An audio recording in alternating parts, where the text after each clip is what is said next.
మంచి పనులు చేస్తే దేవుళ్ళు అంటాం, అదే చెడు పనులు చేస్తే రాక్షసులు అంటాం. అలాంటిది దేవుడే తప్పు చేస్తే అవును దేవుళ్ళు కూడా తప్పు చేశారు. అలాంటి కథ గురించి తెలుసుకునే ముందు టీ టాక్ ఛానల్ ని సబ్స్క్రైబ్ చేయటం మాత్రం మర్చిపోకండి. అందం ఆరోగ్యం గురించి విలువైన టిప్స్ తెలుసుకోవాలంటే మా కొత్త ఛానల్ మై టిప్ ఛానల్ కూడా సబ్స్క్రైబ్ చేయండి. ఈ ఛానల్ లింక్ డిస్క్రిప్షన్ లో ఉంటుంది, తప్పక సబ్స్క్రైబ్ చేయండి. ఇక విషయంలోకి వెళ్దాం.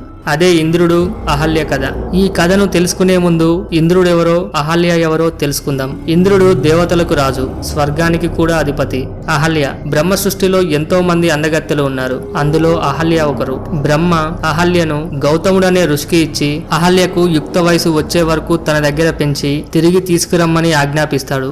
గౌతముడు బ్రహ్మ చెప్పిన విధంగా అహల్యను యుక్త వయసు వరకు పెంచి తిరిగి బ్రహ్మ దగ్గరకు తీసుకువెళ్తారు. అహల్యను చూసిన బ్రహ్మ తను 16 ఏళ్ల నిత్య యవ్వనురాలుగా ఉంటుందని దీవిస్తాడు. తర్వాత అహల్యకు పెళ్లి చేద్దామనుకొని భూమి చుట్టూ ఎవరైతే వేగంగా తిరిగి వస్తారో వారికి అహల్యనిచ్చి పెళ్లి చేస్తానని ప్రకటిస్తారు. అహల్య అందాన్ని చూసి దేవతలు దానవులు అందరూ తరలి వస్తారు. అహల్యను బ్రహ్మకిచ్చిన గౌతముడు తిరిగి వెళ్తున్న దారిలో అప్పుడే జన్మనిచ్చిన ఒక ఆవును చూస్తాడు. ఆ గోమాతను గౌరవిస్తూ దాని చుట్టూ ప్రదక్షిణలు చేస్తాడు. ఈ విషయాన్ని బ్రహ్మ తన దివ్య దృష్టితో చూస్తాడు. కామధేనువు భూమితో సమానమని ఆ ప్రదక్షిణను భూమి చుట్టూ ప్రదక్షిణగా భావించి పెంచి పెద్ద చేసిన గౌతమునికి అహల్యను తిరిగిచ్చి వివాహం చేస్తాడు బ్రహ్మ. వివాహం కానుకగా బ్రహ్మగిరి అనే పర్వతాన్ని కూడా ఇస్తాడు. అయినప్పటికీ ఇంద్రుడికి అహల్యపై కోరిక పోదు. ఎలాగైనా తన కోరికను తీర్చుకోవటానికి గౌతముని దినచర్యని ఇంద్రుడు పరిశీలిస్తాడు. ఒక రోజు చంద్రుణ్ణి మబ్బుల వెనుక దాగి ఉండమని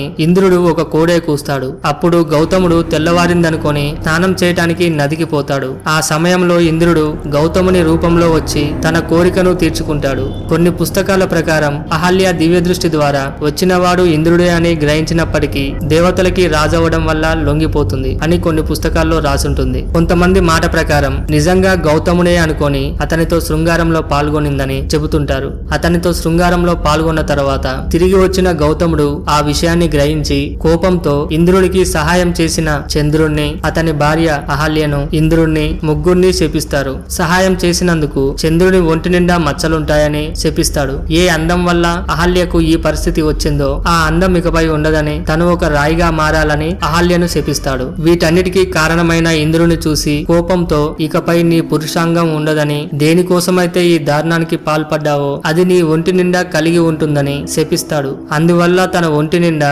1000 యోనులు కలిగి ఉంటాయి. ఈ విషయం ప్రపంచమంతా తెలియడం వల్ల ఇంద్రుడు నవ్వులు పాలయ్యాడు. దీంతో ఇంద్రుడు వెళ్లి ఒక గృహలో దాక్కుంటాడు. ఇంద్రుడు తన బాధ్యతలను నిర్వహించకపోవడం వల్ల ప్రపంచం మొత్తం స్తంభిస్తుంది. ఈ విషయాన్ని గ్రహించిన బ్రహ్మ శివుడికి తపస్సు చేస్తాడు. శివుడు ప్రత్యక్షం కాగానే ఈ సమస్యకు పరిష్కారాన్ని కోరుతారు. శివుడు 1000 యోనులను 1000 కన్నులుగా మారుస్తారు. అందువల్లే ఇంద్రుడికి 1000 కన్నుల వారు అనే పేరు ఉంది.